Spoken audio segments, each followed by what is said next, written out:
يا عبادي الذين أسرفوا على أنفسهم لا تقنطوا من رحمة الله. نحمده ونستعينه ونستغفره ونعوذ بالله من شرور أنفسنا ومن سيئات أعمالنا. من يهده الله فلا مضل له ومن يضلل فلا هادي له.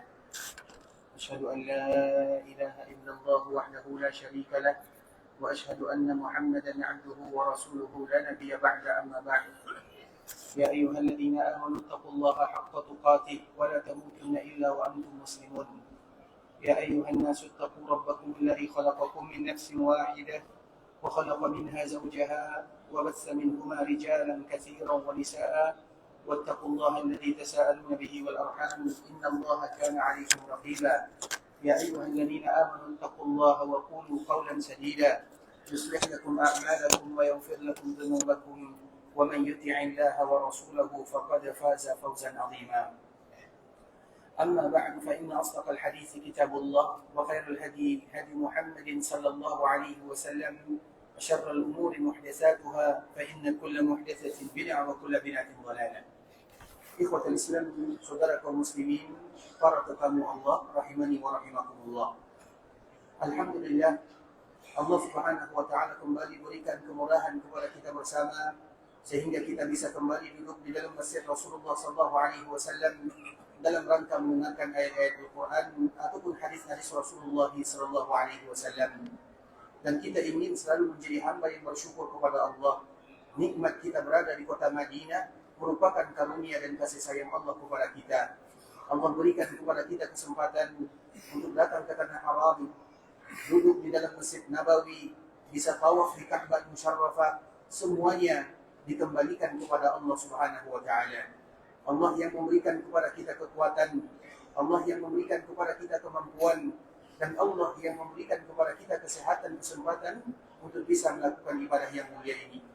Sehingga kewajiban kita adalah selalu bersyukur kepada Allah Subhanahu wa taala. Dan di antara bentuk rasa syukur yang paling berat dilakukan oleh seorang hamba adalah memanfaatkan nikmat yang ada dalam rangka mencari ridha Allah Subhanahu wa taala. Karena bersyukur itu ikhwatul Islam. Ada orang yang bersyukur kepada Allah Subhanahu wa taala dengan hatinya, dan itu adalah bentuk rasa syukur yang pertama.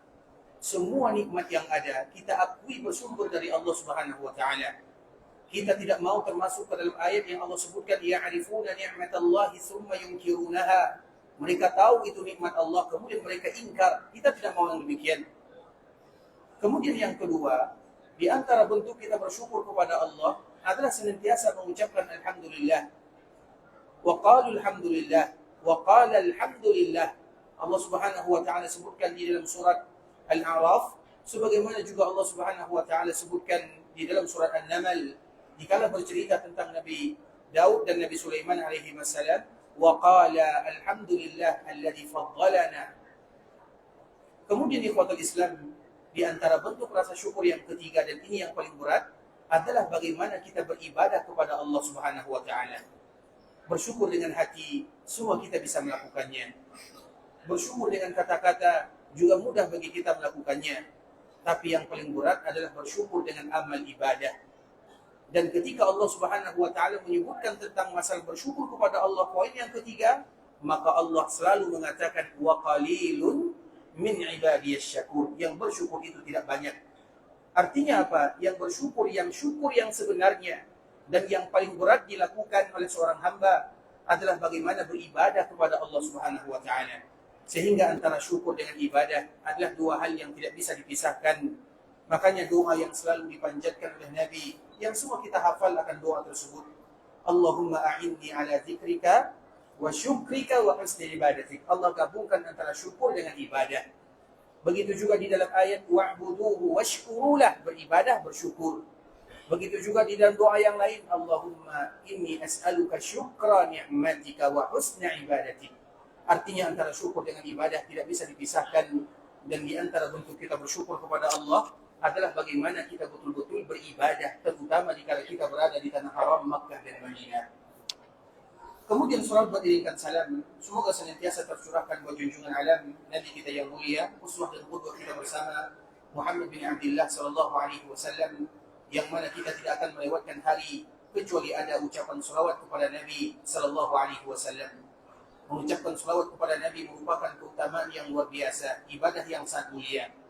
Kalau seandainya kita melakukan ibadah yang lain, belum tentu diterima oleh Allah Subhanahu wa taala, dan belum tentu keluar dari jasad kita, dan belum tentu terangkat dari Allah, atau belum tentu diangkat oleh Allah Subhanahu wa taala. Misalnya dikala kita melakukan salat, tidak ada di antara kita yang berani mengatakan ibadah salat saya langsung diangkat oleh Allah dan diterima oleh Allah, karena Allah apabila menerima ibadah seorang hamba diangkat oleh Allah Subhanahu wa taala. Ilaihi yas'adul kalimut thayyib, kata Allah Subhanahu wa taala. Kepada Allah akan diangkat kalimat-kalimat ibadah-ibadah yang diterima. Artinya kalau tidak diterima, maka tidak akan diangkat oleh Allah Subhanahu wa taala. Ketika kita salat, tidak ada yang bisa memberikan jaminan kalau salat yang kita lakukan pasti diterima. Ketika kita puasa, siapa yang berani mengatakan puasa saya pasti betul atau puasa saya pasti diterima oleh Allah? Tidak ada. Begitu juga dikala kita melaksanakan ibadah haji dan umrah ini. Tidak ada di antara kita yang bisa mengatakan umrah yang aku lakukan pasti umrah yang mabrurah. Tidak ada.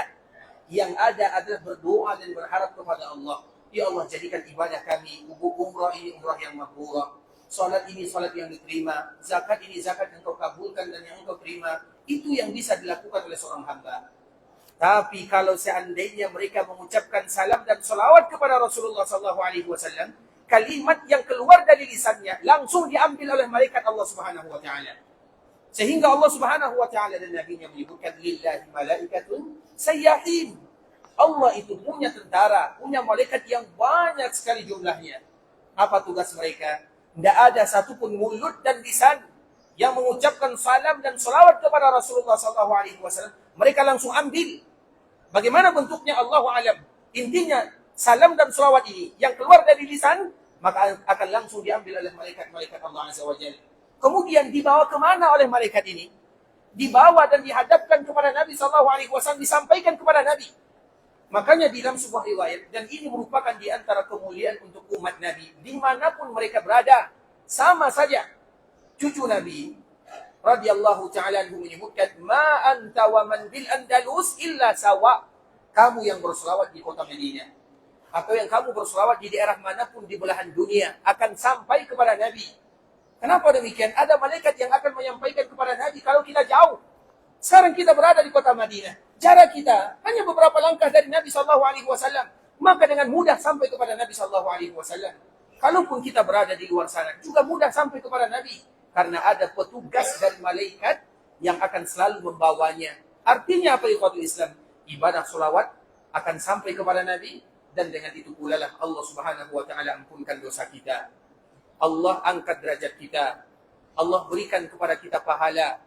Dan Allah pun berselawat kepada hamba yang berselawat kepada Nabi-Nya. Apalagi yang kita inginkan? Kalau seandainya kita menyebutkan semua keutamaan tentang berselawat kepada Nabi, banyak sekali ikhwatul Islam.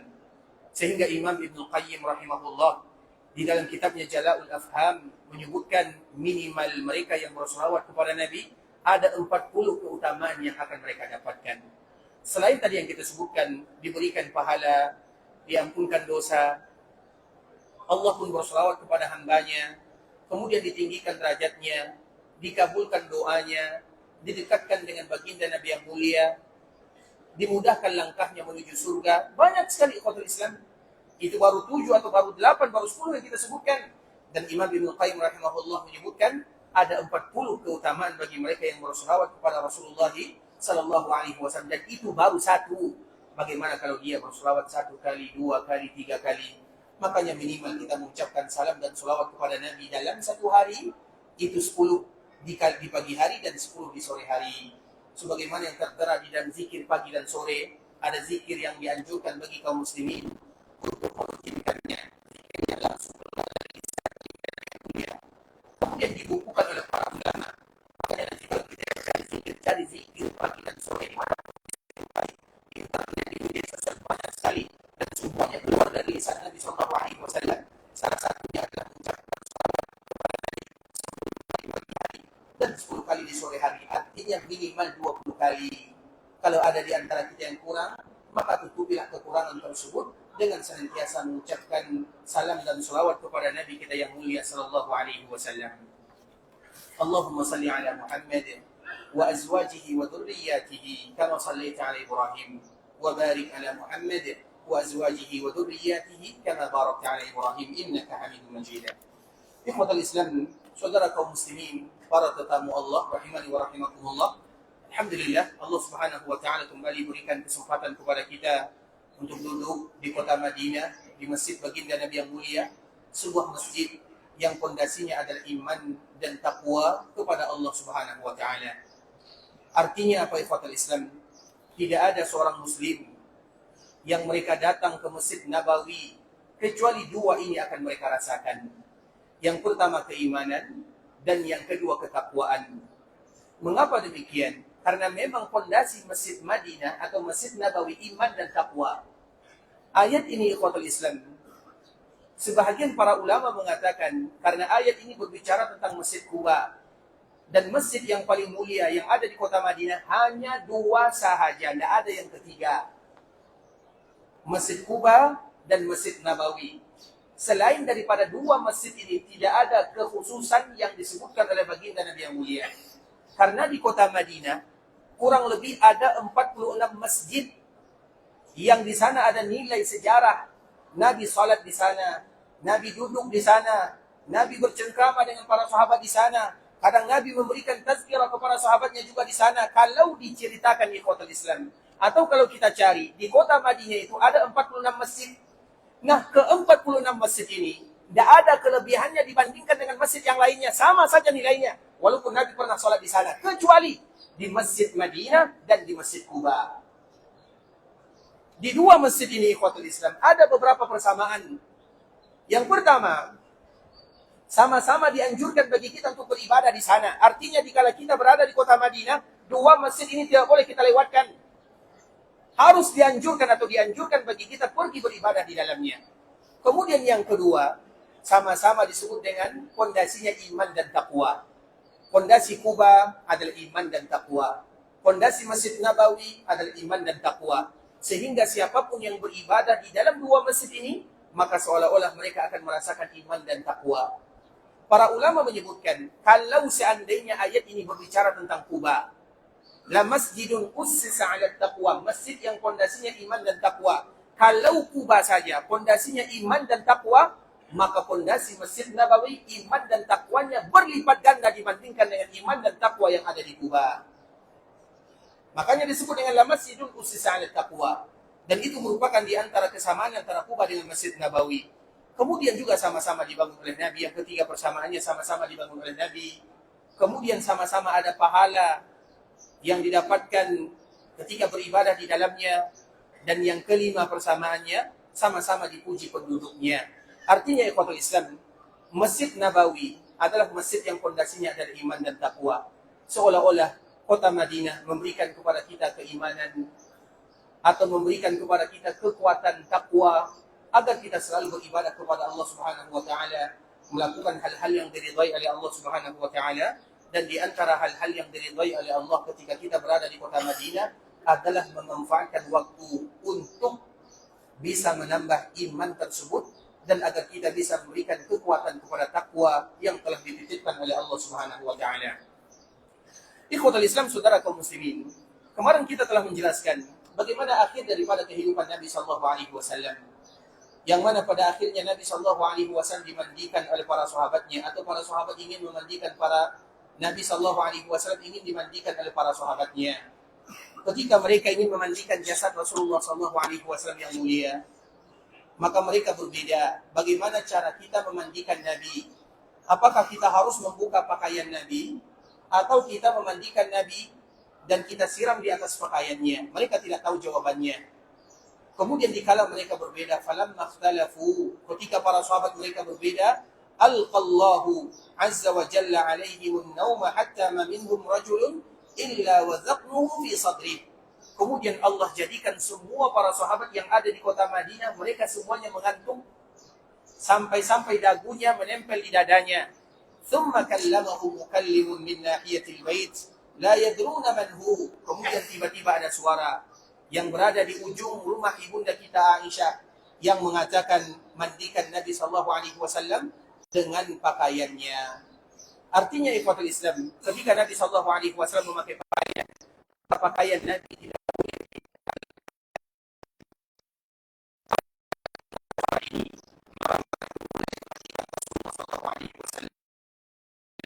jasad Rasulullah sallallahu alaihi wasallam ikhwatul Islam itu berbeda dengan jasad kita. Di mana Nabi sallallahu alaihi wasallam meninggal, maka di situ pula lah para sahabat memandikan Nabi sallallahu alaihi wasallam. Jasad Nabi sallallahu alaihi wasallam tidak dipindah-pindah.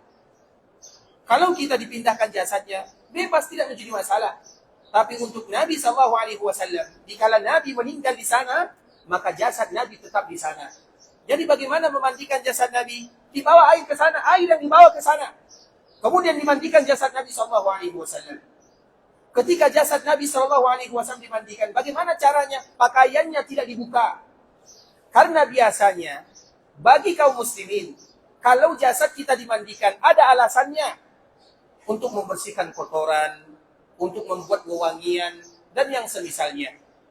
Kalau jasad Nabi sallallahu alaihi wasallam dimandikan untuk apa? Tidak ada artinya. Jasad Nabi itu sudah harum. Mandi atau tidak mandi, Nabi tetap wangi.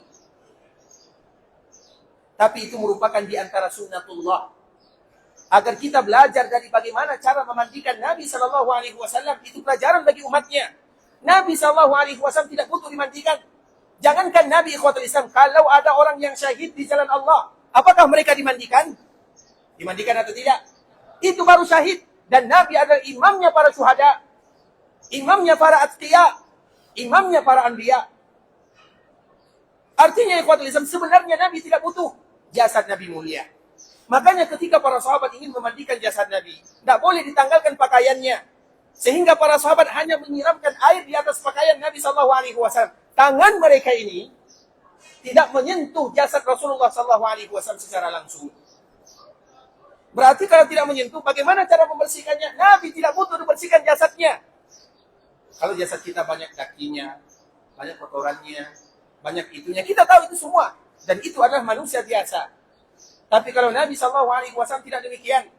Makanya ketika ada yang berbicara, Allah yang memberikan ilham kepada para sahabatnya, mandikan Nabi, aningsilun Nabi sallallahu alaihi wasallam wa alaihi siyabu, dan tetap jangan kalian tanggalkan pakaian Nabi sallallahu alaihi wasallam.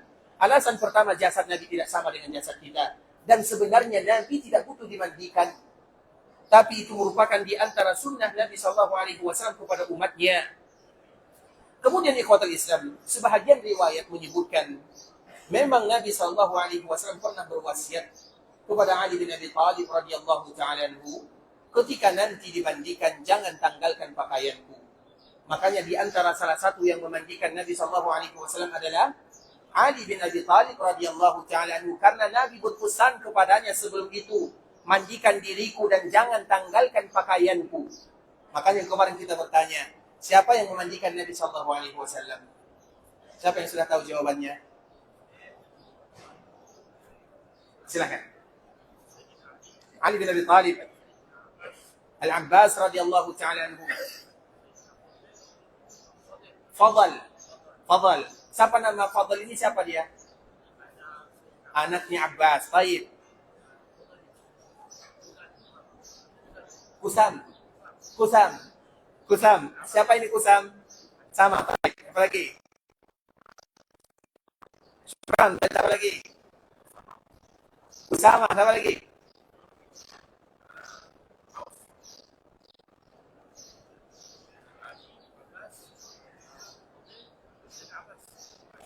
Ali bin Abi Thalib, Al-Abbas radhiyallahu ta'ala anhu, Fadl, Kusam, Usama, dan salah satunya Ali.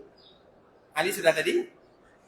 Saleh atau Sakran atau yang lainnya. Ada beberapa orang juga. Insyaallah, silakan. Barakallahu fiik, Allah jika khairan. Syukrallahu lakum ala hadhihi musyarakah. Syukran lakum barakallahu fiik. Tapi ikhwatul Islam, itulah mereka yang memandikan Nabi sallallahu alaihi wasallam. Yang pertama adalah Ali bin Abi Thalib, Al-Abbas, Kusam, Fadl, Usama. Ada yang menyebutkan Abdullah bin Abbas juga ikut. Ada yang menyebutkan Sakran Saleh, karena itu adalah pembantu yang dekat dengan Nabi sallallahu alaihi wasallam. Namun mereka ini adalah orang yang memandikan Nabi SAW, dan sebelum mereka memandikan Nabi, mereka pula lah yang selalu merawat Nabi SAW, atau mereka pula lah yang selalu mendampingi Nabi di kala Nabi sakit. Ketika Nabi sakit, siapa yang bersama Nabi? Para istrinya. Istri Nabi berapa jumlahnya? 12 atau 13? 11 istri Nabi SAW. 2 meninggal, Khadijah dengan Zainab, tinggal 9. Berarti berapa istri Nabi yang selalu menemani Nabi? Tinggal 9. Siapa yang hafal? Baik, kemudian istri Nabi yang selalu bersama Nabi SAW, dan yang kedua yang selalu bersama Nabi, 6 orang ini. Al-Abbas, paman Nabi SAW. Abbas ini ikhwatul Islam. Dia tidak pernah meninggalkan Nabi SAW. Mulai dari Nabi berdakwah di Mekah Al-Mukarramah. Abbas ini kapan dia baru masuk ke dalam agama Islam? Siapa yang masih ingat? Al-Abbas kapan dia masuk Islam? Ada yang tahu? Al-Abbas ini ikhwatul Islam. Sebenarnya dia sudah lama masuk Islamnya. Bukan hanya Al-Abbas. Rata-rata dari Bani Hashim, kabilah Nabi SAW, yang berasal dari suku Quraisy, Bani Hashim, terkhusus kabilah Bani Hashim, mereka sudah kebanyakan mereka banyak yang masuk Islam. Tapi karena mereka terhalangi, artinya mereka Islam secara bersembunyi. Salah satunya adalah Al-Abbas radhiyallahu ta'ala anhu. Al-Abbas ini ikhwatul Islam. Semenjak terjadi perjanjian Bai'at Aqabah, kita tahu Bai'at Aqabah yang terjadi di Aqabah. Aqabah itu sebuah tempat yang ada di Mina. Makanya ada melontar jamarat Aqabah. Aqabah itu di sana letaknya. Jikalau orang-orang yang ada di sana, jikalau terjadi perjanjian Aqabah, yang pertama dan yang kedua, siapa yang menjaga Nabi SAW di sana? Al-Abbas. Paman Nabi SAW tidak pernah meninggalkan dirinya, Al-Abbas radhiyallahu ta'ala anhu. Artinya di awal dakwah dia tetap menjaga Nabi SAW, dan sebenarnya dia sudah beriman kepada Nabi. Tapi karena terhalangi, bisa jadi karena sukunya, kabilahnya, tahtanya, dan yang lain misalnya. Sehingga dikala terjadi perang Badar, Al-Abbas itu bersama pasukan orang-orang musyrikun. Bukan hanya Al-Abbas, sebahagian daripada Bani Hashim, mereka berasal atau berada di kabilah atau sebelah orang-orang musyrikun. Coba bayangkan, Nabi berada di kabilah atau di sebelah orang-orang muslimun, kaum muslimin, Al-Ansar wal Muhajirin, sedangkan pamannya, kabilahnya berada di sana. Sebelum terjadi peperangan, Nabi berpesan, kalian jaga Bani Hashim. Artinya Bani Hashim, kebanyakan mereka, kata Nabi SAW, kalau kalian berjumpa dengan Bani Hashim, ketahuilah, kebanyakan mereka itu terpaksa. Terpaksa mereka ikut perang. Sebenarnya hati mereka tidak mau. Dan banyak di antara mereka yang sudah beriman kepada Nabi. Salah satunya adalah Al-Abbas. Kemudian ikhwatul Islam, tapi kapan Al-Abbas itu baru menunjukkan keislamannya secara terus terang?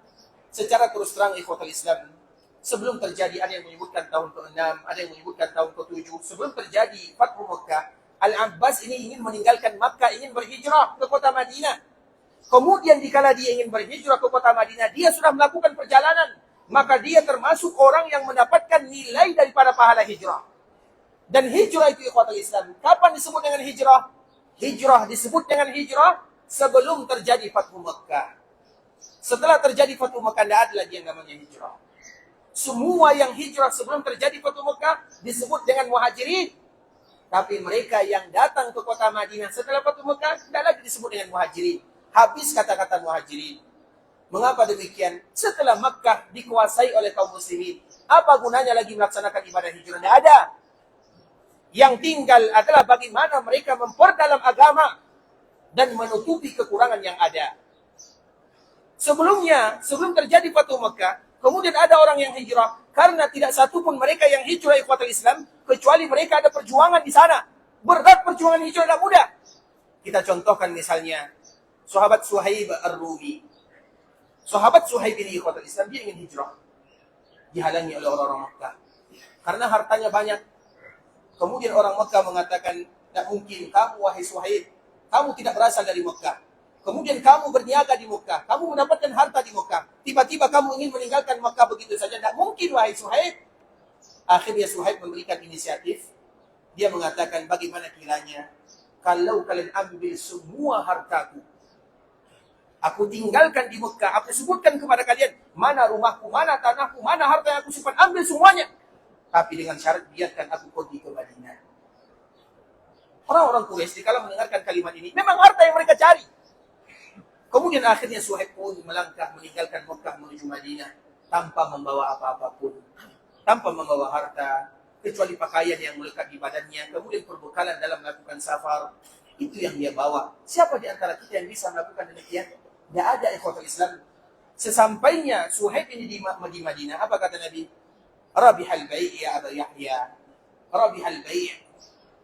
Perdaganganmu adalah perdagangan yang paling menguntungkan wahai Abu Yahya. Karena namanya Abu Yahya atau lakabnya adalah Abu Yahya, kunyahnya Abu Yahya. Nabi mengatakan perdaganganmu wahai Abu Yahya adalah perdagangan yang paling menguntungkan. Artinya dia berdagang dengan Allah. Dia meninggalkan semuanya karena Allah. Dan itu baru satu contoh. Belum lagi contoh yang lainnya. Artinya tidak ada para sahabat yang meninggalkan Mekah kecuali berjuang sebelum terjadi Fathu Mekah.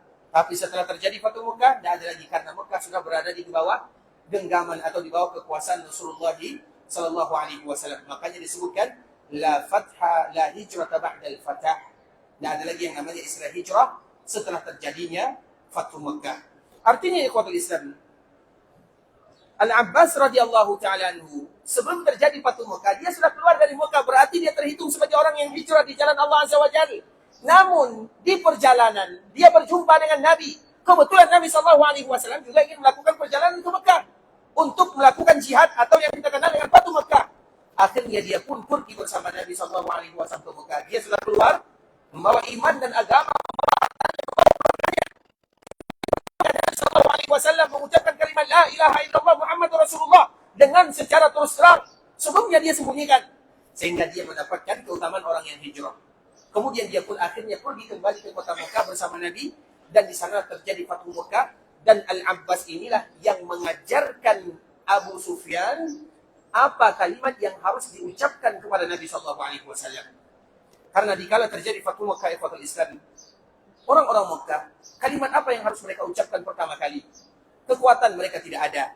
Mereka maju kepada Nabi yang mulia. Nabi inilah yang dulu mereka perangi. Nabi inilah yang dulu mereka sakiti. Nabi inilah yang dulu mereka zalimi. Tiba-tiba sekarang Nabi diberikan kekuatan oleh Allah Azza wa Jalla. Bagaimana cara mereka membuka ucapannya? Cara meminta maaf itu bagaimana? Al-Abbas inilah yang mengajarkan kepada Abu Sufyan kalimat pertama yang harus diucapkan. Maka di saat itulah apa kata Al-Abbas? Wahai Abu Sufyan, kamu jangan takut. Datang kepada Nabi minta maaf. Abu Sufyan mengatakan, bagaimana caranya aku minta maaf? Aku malu. Kemudian Al-Abbas mengatakan, ucapkanlah sebagaimana yang diucapkan oleh saudara-saudara Nabi Yusuf kepada Nabi Yusuf alaihissalam. Cara meminta maaf orang Mekah pertama kali kepada Nabi, sebagaimana saudara Nabi Yusuf minta maaf kepada Nabi Yusuf alaihissalam. Siapa yang tahu bagaimana cara saudara Nabi Yusuf minta maaf? Di dalam Al-Quran ada sebuah kisah yang paling sempurna, yang tidak diulang-ulang oleh Allah adalah kisah Nabi Yusuf. Dari awal sampai akhir lengkap satu episode kalau bahasa kitanya. Sedangkan Nabi yang lainnya diulang-ulang oleh Allah Subhanahu wa Ta'ala. Nah, ketika saudara Nabi Yusuf yang ingin membunuh Nabi Yusuf, yang menzalimi Nabi Yusuf, yang memisahkan Nabi Yusuf dengan ayahnya, dengan kampung halamannya, dengan keluarganya, yang menyebabkan Nabi Yusuf dipenjara, yang menyebabkan Nabi Yusuf menjadi budak. Tiba-tiba sekarang Nabi Yusuf menjadi seorang yang berkuasa. Maka mereka pun malu. Apa yang mereka ucapkan? Silakan.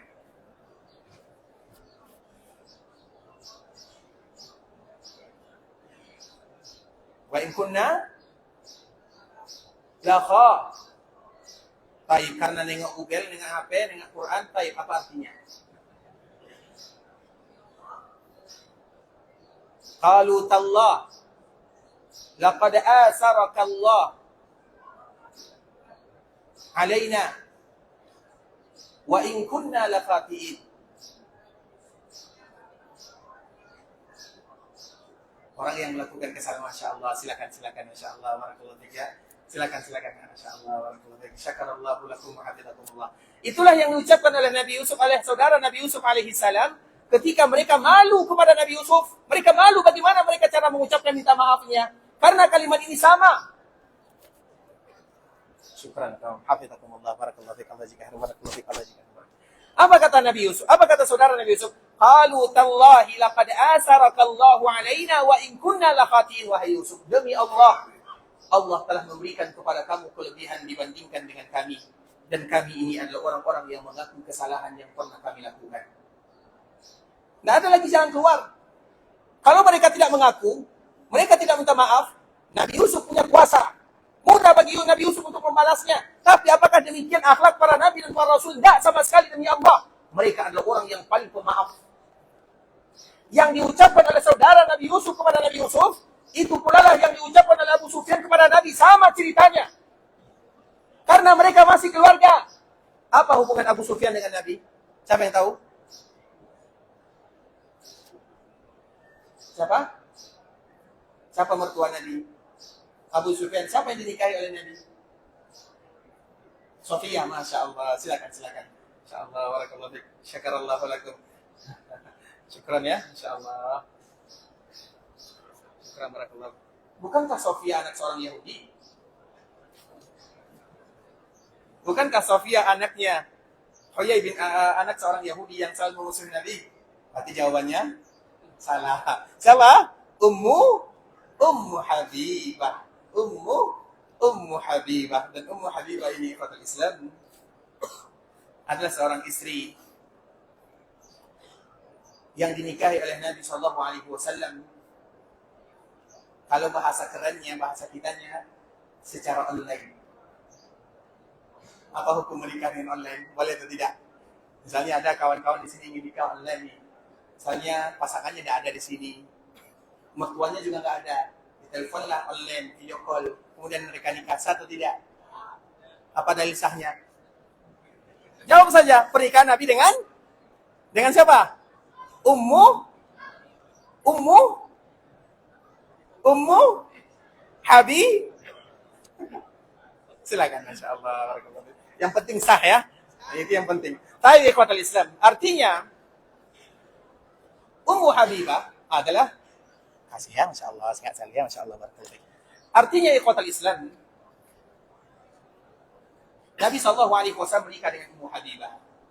Ummu Habibah ayahnya adalah Abu Sufyan. Artinya mereka mertua dengan menantu. Sama dengan Nabi Yusuf. Nabi Yusuf dengan saudaranya, mereka satu ayah berbeda ibu. Artinya mereka satu keluarga. Begitu juga dengan Abu Sufyan. Begitu juga dengan orang-orang Mekah. Orang Mekah itu masih semuanya berasal dari satu suku Quraisy semuanya. Sehingga kisahnya sama. Makanya dikala Abu Sufyan ingin minta maaf, apa kata Al-Abbas? Al-Abbas inilah yang menyebutkan cara minta maaf bagaimana. Ingat kisah Nabi Yusuf. Artinya berarti mereka tahu kisah Nabi Yusuf. Artinya mereka tahu tentang Al-Quran. Bagaimana mungkin Al-Abbas katakan sebagaimana yang dikatakan oleh saudara Nabi Yusuf kepada Nabi Yusuf, kalau Abu Sufyan ini tidak tahu? Artinya apa ikhwatul Islam? Berarti mereka tahu. Dan begitulah kemuliaan Al-Quran. Orang-orang Quraisy, mereka tahu Al-Quran. Bahkan mereka juga hafal Al-Quran. Walaupun mereka tidak beriman. Salah satunya adalah Abu Sufyan. Abu Sufyan ini kalau selama Nabi berada di Mekah, dia selalu mendengarkan ayat-ayat yang dibaca oleh Nabi, tenang hatinya. Bukankah kita tahu dikala Nabi salat di samping Ka'bah Al-Musyarrafah, Abu Sufyan masuk di dalam kiswahnya, kemudian berputar, kemudian dia mendengarkan Nabi sampai subuh, sampai masuk waktu subuh. Coba bayangkan. Bukan 1 jam Nabi salat. Artinya tenang hatinya mendengarkan ayat-ayat Nabi. Dia tahu itu adalah ayat wahyu dari Allah. Tapi karena pembangkangan, pengingkaran, dan karena yang lainnya, dia tidak beriman kepada Rasulullah SAW. Sehingga Al-Abbas ini mengatakan, katakan kepada Nabi sebagaimana Nabi Yusuf, saudara Nabi Yusuf, mengatakan kepada Nabi Yusuf jika mereka minta maaf. Maka datanglah Abu Sufyan. Dia pun mengatakan, qalu tallah, laqad asarakallahu alaina wa in kunna lakhatiin. Sesungguhnya engkau telah Allah lebihkan kamu daripada kami, wahai Muhammad. Dan kami adalah orang-orang yang bersalah. Artinya kami minta maaf dan kami mengakui kami ini adalah orang-orang yang bersalah. Nah, jawaban Nabi SAW sama pula dengan jawaban Nabi Yusuf. Dan itulah yang selalu kita sebutkan sejarah, cerita lama. Tapi sejarah akan berbeda atau akan berulang selalu. Yang berbeda itu adalah aktornya saja. Sejarah itu kisah lama. Nabi Yusuf, ucapannya itu juga diucapkan oleh Nabi SAW. Dan ucapan Nabi ini adalah ucapan yang juga akan diucapkan oleh orang-orang yang mudah memaafkan saudaranya. keluarganya, terutama orang-orang yang menzalimi dirinya. Apa jawaban Nabi Yusuf? Qal la tasriba 'alaikum al-yawm. Tidak ada celaan bagi kalian, tidak ada hinaan bagi kalian, tidak ada dosa bagi kalian. Tasrib, tasrib itu tidak ada hinaan, celaan, tidak ada dosa. Makanya tasrib, dari kalimat tasrib inilah diambil nama Yasrib. Yasrib, tasrib diambil dari Yasrib. Artinya dosa, kesalahan, kehinaan. Makanya tidak boleh bagi kita mengatakan Madinah dengan Yasrib. Qala la tasriba 'alaikum al-yawm yaghfirullahu lakum. Apa jawaban Nabi Yusuf? Semoga Allah ampunkan kalian dan Allah adalah Zat yang Maha Pengampun. Itu juga yang disebutkan oleh Nabi, semoga Allah maafkan kalian dan Allah adalah Zat yang Maha Pengampun. Setelah itu baru Nabi mengatakan, barang siapa yang masuk ke rumahnya maka mereka akan aman. Barang siapa yang masuk ke Masjidil Haram mereka akan aman. Dan barang siapa yang masuk ke rumah Abu Sufyan maka mereka akan aman. Dimuliakan oleh Nabi SAW.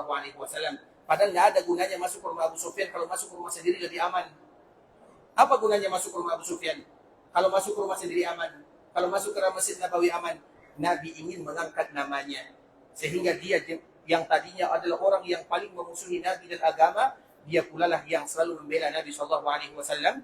Dan dia juga lah yang selalu berada membela agama yang dibawa oleh baginda Nabi Muhammad SAW. Artinya ikhwatul Islam itu Al-Abbas. Al-Abbas itu tidak pernah memisahkan atau tidak pernah meninggalkan Nabi SAW. Sebelum dia menjelaskan keislamannya, dia sudah menemani Nabi. Begitu juga di akhir kehidupan Nabi, dia tidak akan pernah meninggalkan Nabi. Satu-satunya paman Nabi tinggal Al-Abbas. Semua paman Nabi sudah tiada.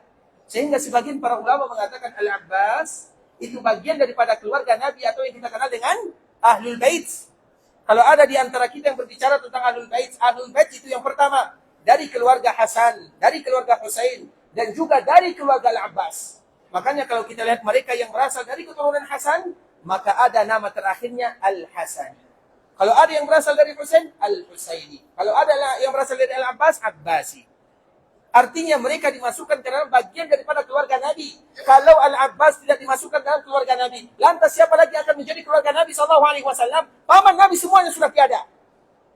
Tinggal Al-Abbas. Maka Al-Abbas ini disebutkan oleh sebagian para ulama, bagian keluarga dekat Nabi SAW dan bagian daripada Ahlul Bait Nabi SAW. Walaupun terjadi perbedaan para ulama ikhwatul Islam, namun disitulah mereka mengambil istinbat dan hukum karena tidak ada lagi yang tersisa dari paman Nabi kecuali Al-Abbas radhiyallahu taala anhu. Dialah yang selalu menemani Nabi sallallahu alaihi wasallam. Kemudian siapa lagi yang menemani Nabi? Anaknya, anak-anaknya. Fadl Kusam, ada yang menyebutkan Abdullah. Mereka juga yang selalu menemani Nabi sallallahu alaihi wasallam. Kemudian siapa lagi? Ali bin Abi Thalib. Kita tahu Ali bin Abi Thalib anak angkat Nabi, sepupu Nabi, menantu Nabi. Wajar kalau seandainya dia selalu bersama Nabi SAW. Kemudian siapa lagi? Usama. Usama ini adalah anak daripada anak angkatnya Rasulullah SAW. Atau yang kita kenal dengan ayahnya adalah Zaid bin Harithah. Usama ini ikhwatul Islam. Sebelum Nabi meninggal, beberapa hari sebelum Nabi meninggal, maka Nabi sudah menugaskan dirinya untuk pergi ke lokasi di mana dulu ayahnya terbunuh di sana. Siapa nama ayah Usama? Zaid. Di mana Zaid ini meninggal? Siapa yang tahu? Perang Mu'tah. Kapan terjadi perang Mu'tah? Tahun 9 atau tahun 10? Hah? Tahun 9, insyaallah. Barakallahu jika khairan. Syakarallahu lakum wa hafizakumullah.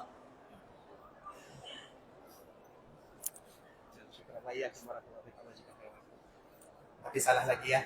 Taib ikhwatul Islam, perang Mu'tah terjadi pada tahun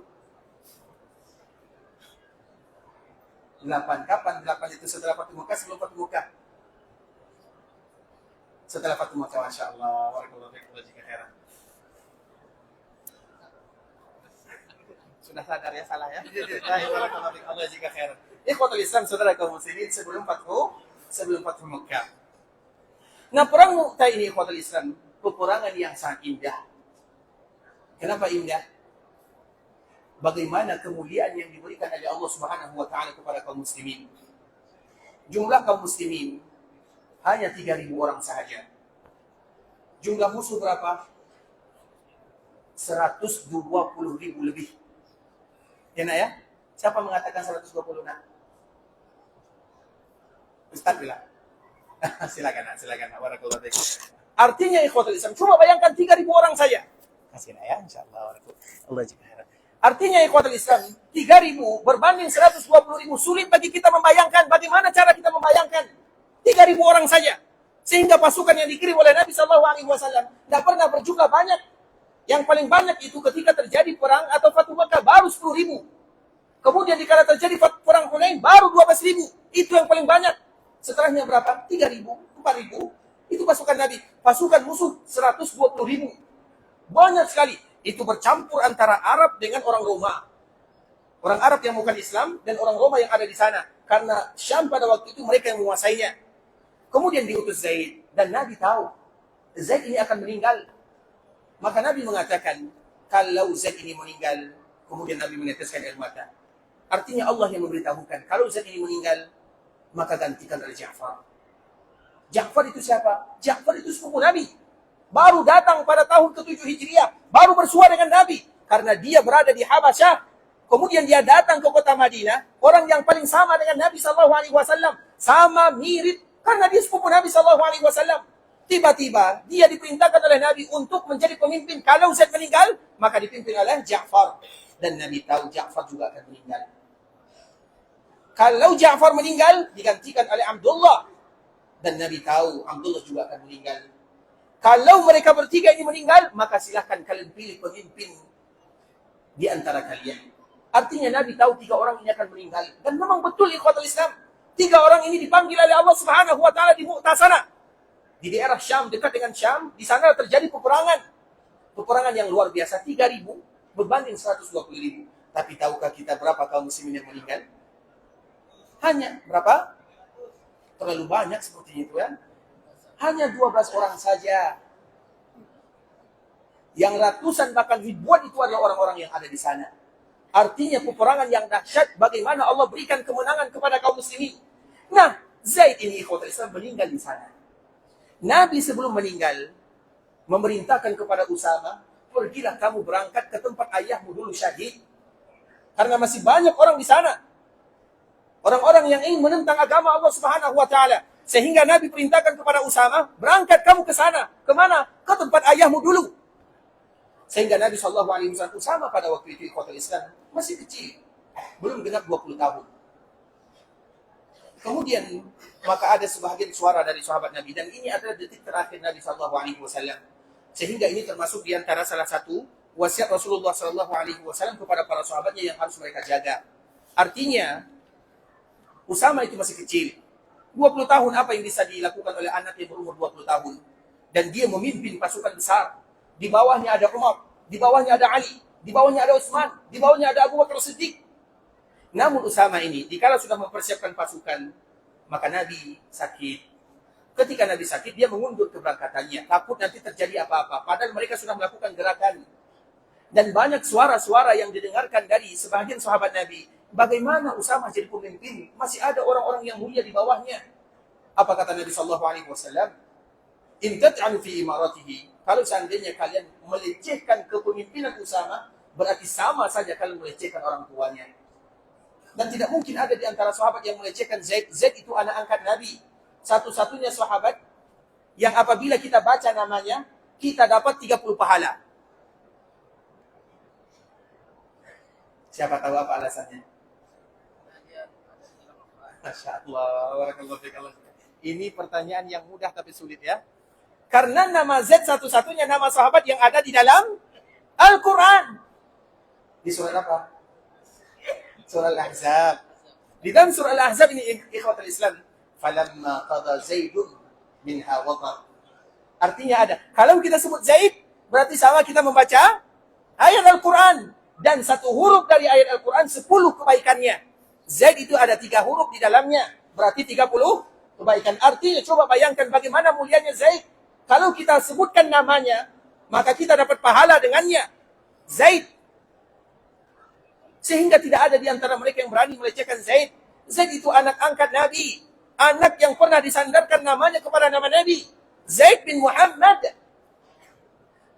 Mulia apalagi Zaid radhiyallahu ta'ala anhu. Sehingga dikala Nabi SAW mendengarkan Ada sebahagian kalimat, kenapa harus Usamah yang memimpin? Masih banyak sahabat-sahabat yang senior, yang lebih kuat, yang lebih tangguh, yang lebih pintar, yang lebih ahli berperang, strateginya bagus. Seolah-olah kalimat inilah yang didengar oleh Nabi. Maka Nabi pun mengatakan, kalau seandainya intat'an fi imarati, kalau kalian melecehkan, menganggap remeh kepemimpinan Usamah, berarti sama saja kalau menganggap remeh ayahnya Zaid. Sehingga dengan kata-kata ini, tidak ada para sahabat yang berani mengganggu kepemimpinan Usamah. Akhirnya Usamah mempersiapkan pasukannya. Kemudian mereka pun berjalan beransur-ansur. Kemana mereka? Sudah sampai Juruf. Juruf itu di mana ikhwatul Islam? Juruf itu sekarang kurang lebih di batasan akhir daripada tanah haram. Di dekat tanah haram ada namanya Wadi Aqiq. Wadi Aqiq ini ikhwatul Islam adalah wadi. Wadi itu artinya lembah. Lembah yang ada di kota Madinah. Yang mana lembah ini adalah lembah yang barokah. Nabi ketika melaksanakan ibadah haji pada tahun ke-10 Hijriah, sesampainya Nabi di lembah barokah ini, maka datang Jibril. Kemudian Jibril mengatakan kepada Rasulullah, "Salli fi hadzal wadi."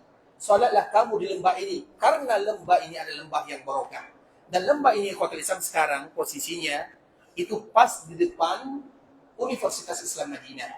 Jadi ada salah satu kampus namanya Universitas Islam Madinah yang kami sendiri berasal dari sana. Dan universitas ini ikhwatul Islam adalah universitas yang sengaja didirikan dengan tanah wakaf dan tanah sedekah untuk anak-anak kaum muslimin yang ada di dunia. Makanya sekarang yang belajar di sana kurang lebih 170 negara. Dari 170 negara.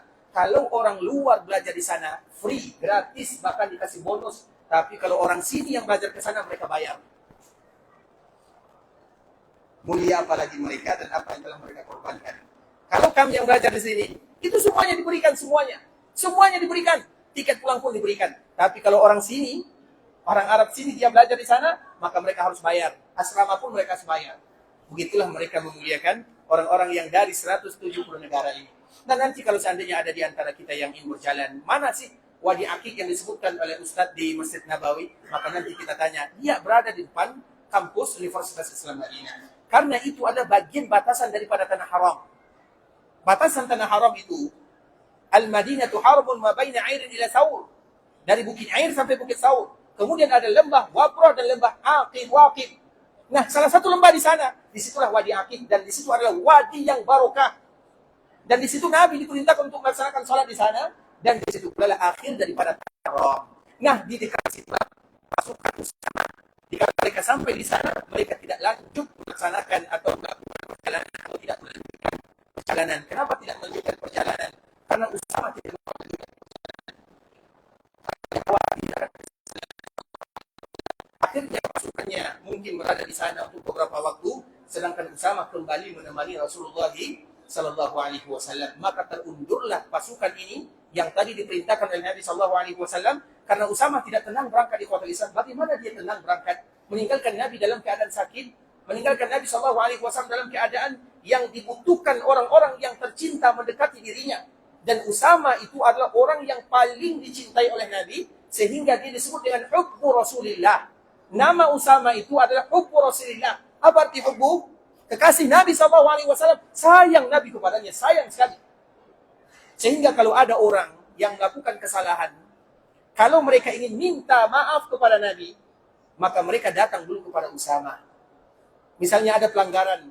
Sebelum mereka datang kepada Nabi SAW, mereka datang kepada Usamah.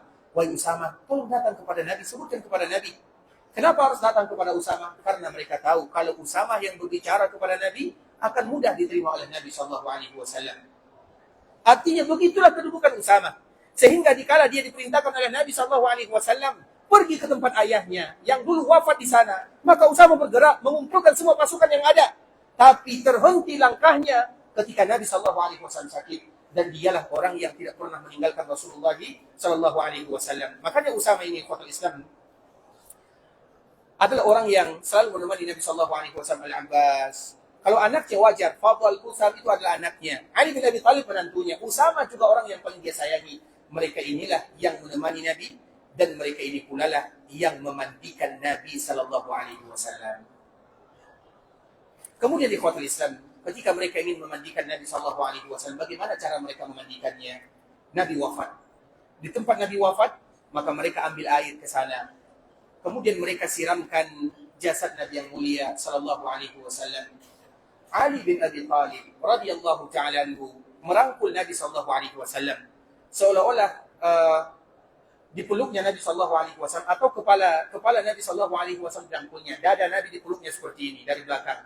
Sehingga seolah-olah Nabi sallallahu alaihi wasallam bersandar kepada Ali bin Abi Thalib radhiyallahu ta'ala anhu. Ketika Nabi diperlakukan yang demikian oleh Ali bin Abi Thalib, apa kata Ali? Perkataan Ali sama dengan ucapan yang dikatakan oleh Abu Bakar As-Siddiq pertama kali menyaksikan Nabi terbujur kaku di rumah putrinya Aisyah radhiyallahu ta'ala anha. Ada di antara kita yang masih ingat ucapannya? Abu Bakar mengucapkan ikhwatul Islam ketika melihat Nabi sudah terbujur kaku, tidak lagi bergerak, memastikan Nabi sudah tiada. Di saat itulah Abu Bakar mengatakan, "Qita hayyan wa mayyita." Engkau itu indah ya Rasulullah. Engkau itu indah dikala engkau hidup, engkau indah dikala engkau wafat. Masih Pak ya. Kemudian ikhwatul Islam, kalimat ini sama dengan yang diucapkan oleh Ali bin Abi Thalib, hanya sedikit berbeda tipis saja. Ma atyabaka hayyan wa mayyita. Kalau Abu Bakar mengatakan tibta hayyan wa mayyita, kalau Ali bin Abi Thalib dikala memandikan Nabi dia mengatakan ma atyabak, alangkah indahnya dirimu, alangkah wanginya dirimu, alangkah bersihnya jasadmu ya Rasulullah. Ma atyabak. Atyab itu tib itu ikhwatul Islam asal katanya ini. Ini tib namanya. Tib itu artinya wewangian indah, harum. Namanya tib. Makanya kota Madinah namanya adalah Tobah. Tobah atau Tibah. Apa arti Tibah? Apa arti Tobah? Ini dia. Makanya bagi mereka yang mengotorkan kota Madinah dengan asap rokok itu bahaya. Bisa dipahami? Mohon maaf kami ya. Karena Madinah itu seperti ini ibaratnya. Ini tib namanya. Tibun. Makanya Tobah, bukankah nama kota Madinah adalah Tobah? Innallaha sammal Madinata Tobah. Yang menamakan kota Madinah dengan Tobah, Tobah itu artinya ini, asal katanya ini. Yang menamakan kota Madinah dengan nama tersebut, Allah. Bukan Nabi SAW. Makanya dalam hadis, Innallaha sammal Madinata Tobah. Allah namakan Madinah dengan Tobah. Di dalam riwayat yang lain, Tibah. Apa tib? Ini dia. Sehingga kota Madinah yang wangi dengan ibadah, indah dengan takwa, jangan dikotori dengan hal-hal yang akan merusak semua orang yang ada di sini. Dan salah satu contohnya sebagaimana tadi kita sebutkan ya, kami mohon maaf ya kalau kalimat ini kasar, karena memang demikian faktanya.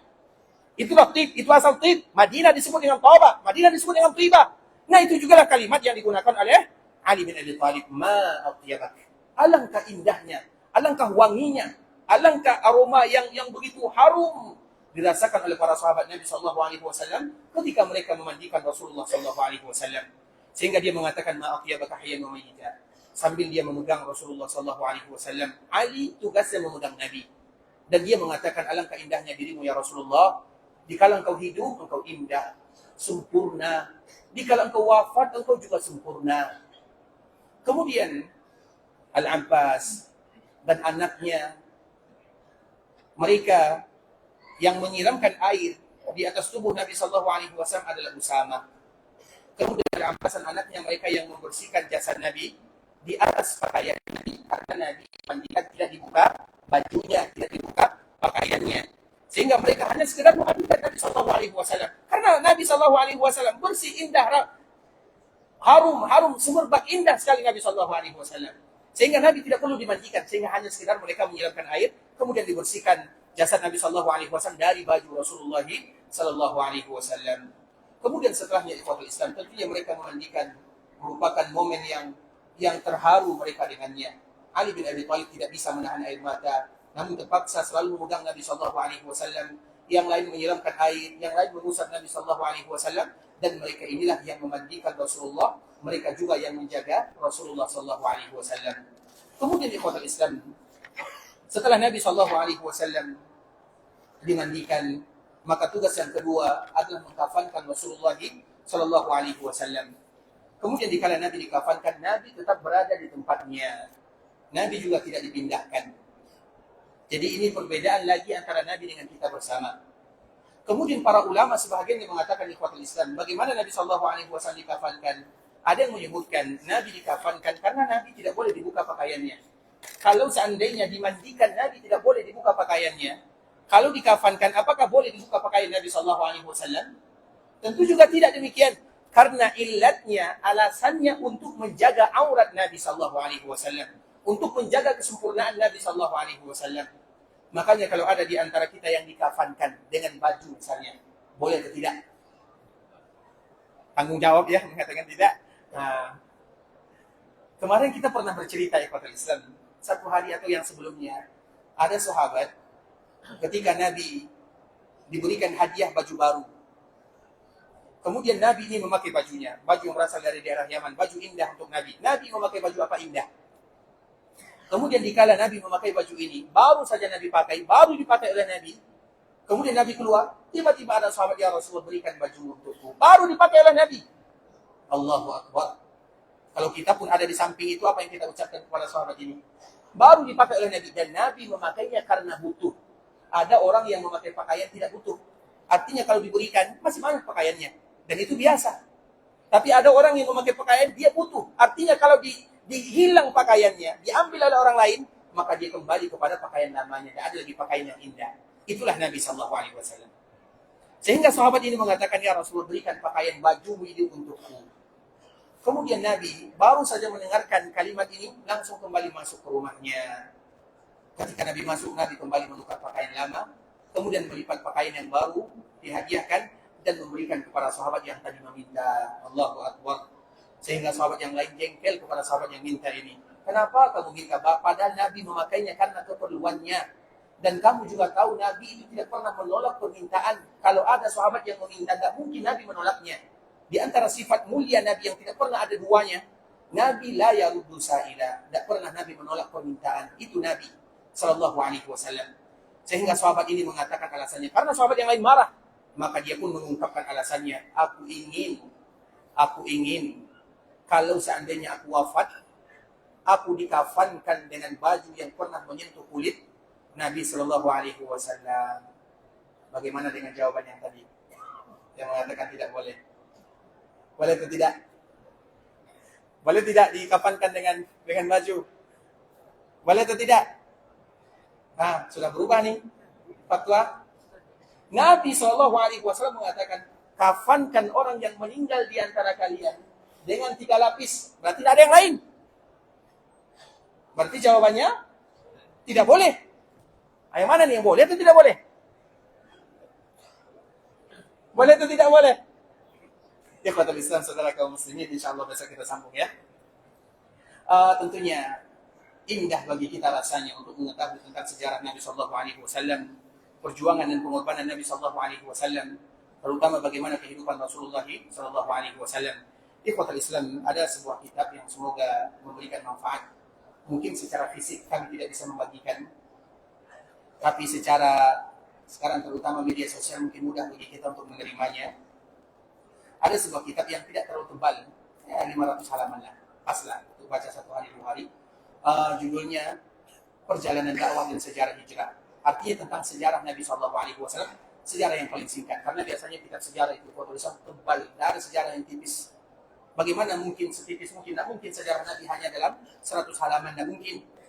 Artinya sejarah orang yang paling mulia, sejarah baginda Nabi yang mulia Sallallahu Alaihi Wasallam. Kalau ada di antara kita yang menginginkan buku ini ikhwatul Islam secara non fisik, karena fisiknya mungkin belum bisa kami berikan, nanti bisa minta kepada adik kami yang ada di depan. Artinya kita ingin mengembangkan karena kita ingin mengetahui tentang Rasulullah Sallallahu Alaihi Wasallam. Bukankah kemarin kita menyebutkan di antara tanda cinta kita dan sayang kita kepada Rasulullah Sallallahu Alaihi Wasallam adalah diukur dari pengetahuan kita tentang Nabi itu sendiri. Dan kita ingin cinta kita itu senantiasa mekar di dalam jiwa dan raga. Bagaimana dalilnya, buktinya? Di antara salah satu buktinya, semakin tahu kita tentang Nabi yang mulia Sallallahu Alaihi Wasallam. Sehingga nanti kalau ada di antara kita yang menginginkan secara yang non fisik, semoga dalam waktu dekat ini, semoga nanti bisa kita berikan untuk mereka yang bisa menjawab pertanyaan, bisa diberikan hadiah walaupun salah pertanyaannya, jawabannya. Tapi insya Allah semoga bisa diberikan. Guna dan tujuannya tidak lain tidak bukan karena kita ingin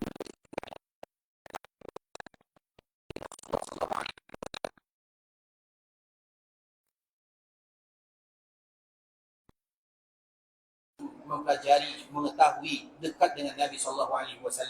Makanya kita ikhwatul Islam, dengan keluarga kita saja. Kalau istri kita bertanya, contohnya, misalnya dipanggilnya abi atau abang atau zauji dan panggilan-panggilan lainnya. Pertanyaan seperti ini misalnya, kira-kira kapan kita menikah? Kemudian kita tidak tahu jawabannya atau lupa, apa yang akan terjadi? Minimal 1 bulan tidak dimasakkan. Artinya ikhwatul Islam, karena cinta itu, mereka menganggap cinta itu mereka harus tahu semuanya. Cinta kepada keluarga kita harus tahu tanggal lahirnya, kita tahu bagaimana hari-hari momen-momen indah kita, itu cinta kepada manusia biasa. Bagaimana cinta kepada Muhammad bin Abdullah Sallallahu Alaihi Wasallam. Kita harus tahu semuanya. Walaupun tidak semuanya kita tahu, paling tidak kita ingin berusaha untuk mengetahuinya. Dibaca, dicari, bagaimana perjuangan Nabi, bagaimana sejarah Nabi, kapan Nabi melakukan ini, kapan Nabi melakukan itu baru cinta namanya kepada Nabi Sallallahu Alaihi Wasallam. Cinta dengan mulut semua orang bisa. Saya cinta Nabi, saya cinta Nabi. Apa buktinya? Cinta kepada manusia saja ada buktinya. Apakah cinta kepada Nabi hanya dengan mulut saja? Tentunya tidak. Makanya kami ingin kita semua betul-betul mencintai Nabi. Salah satu caranya ingin mempelajari sejarah Nabi SAW. Dimanapun kita cari. Di perpustakaan Masjid Nabawi ini, Khawatul Islam, alhamdulillah, senior kami yang juga dulu mengajar di Masjid Nabawi, di kursi ini atau di kursi sana, intinya dia juga dulu mengajar di Masjid Nabawi. Dia punya Sirah Nabawi, tapi 6 jilid. Kalau kita ingin menginginkan juga bisa baca di sana, pergi di sana. Jangan berbahasa kita.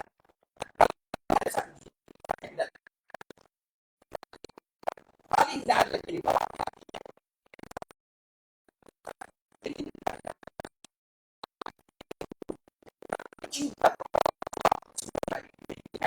Cinta kepada kita bersama. Ikhwatul Islam, saudara kaum muslimin, para tetamu Allah rahimani wa rahimakumullah. Sampai di sini pembahasan yang bisa kami jelaskan. Yang benar dari Allah Subhanahu wa taala, yang salah dari diri kami pribadi karena kurangnya ilmu kami, karena kebodohan dan kejahilan kami. Kami mohon dimaafkan kalau ada kata-kata yang salah, kata-kata yang kurang berkenan di hati, kata-kata yang tidak tepat kami dalam mengucapkannya, atau kata-kata yang mungkin kasar didengar oleh telinga. Kami mohon dimaafkan. Dan kita selalu berharap kepada Allah Subhanahu wa taala agar Allah memberikan ampunan kepada kita bersama, agar Allah memberikan keberkahan kepada kita juga, dan agar Allah menjadikan amal ibadah kita ini adalah ibadah yang diterima. Kalau ada di antara kita yang ingin pergi melaksanakan ibadah umrah, semoga umrahnya dijadikan umratan mabrurah, wa sa'yan mashkura, wa dhanban maghfura. Kalau ada di antara kita yang ingin pulang ke kampung halamannya, semoga Allah Subhanahu wa taala menjaganya, memberikan kemudahan dalam setiap urusannya, melancarkan perjalanannya. Allah kembali kumpulkan mereka bersama keluarganya dalam keadaan sehat walafiat. Dan kita selalu berharap, berdoa, memohon, meminta kepada Allah agar kita, keluarga kita, anak-anak kita, orang-orang yang kita sayangi, mereka diberikan oleh Allah Subhanahu wa taala kesempatan untuk datang ke tanah haram dalam rangka menggapai ampunan Allah Subhanahu wa taala. Kita tutup dengan ucapan doa kafaratul majlis. Subhanakallahumma bihamdika asyhadu an la ilaha illa anta astaghfiruka wa atubu ilaik. Wa sallallahu wa sallim ala nabiyyina wa habibina wa khalilina Muhammadin wa ala alihi wa sahbihi wa sallam tasliman katsira. Assalamualaikum warahmatullahi wabarakatuh.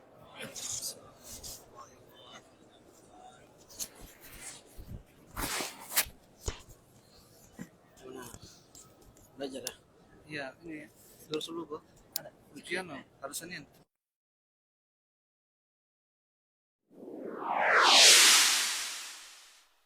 قل يا عبادي الذين أسرفوا على أنفسهم لا تقنطوا من رحمة الله